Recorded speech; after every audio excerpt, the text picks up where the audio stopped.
জাতীয় দৃষ্টি প্রতিবন্ধী জাদুঘর। আসসালামু আলাইকুম এভরিওয়ান, কেমন আছেন আপনারা? আশা করি ভালো আছেন। আজকে জুমার নামাজ পড়ার জন্য আমার একটা প্রিয় মসজিদে চলে আসলাম, সেটা হচ্ছে তালিবপুর মসজিদ। আর মসজিদে নামাজে যাওয়ার আগে ছোট্ট একটা প্রবলেম হয়ে গেল।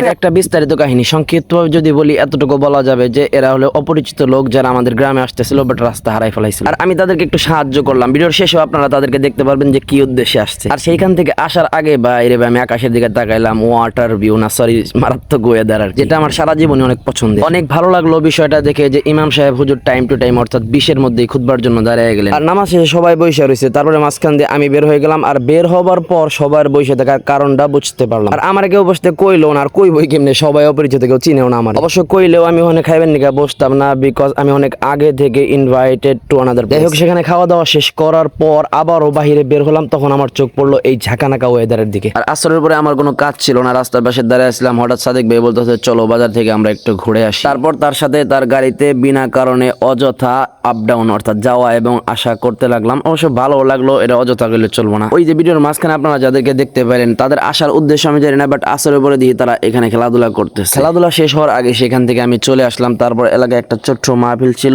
এই মাহফিলটার এখানে আইসা প্যান্ডেলটা দেখতে দেখতে সন্ধ্যা হয়ে গেল। মাগরিবের নামাজের জন্য চলে আসলাম। এখন যেখানে বসে রয়েছি বর্তমানে আমাদের কাশিমপুর কেন্দ্রীয় জামে মসজিদ।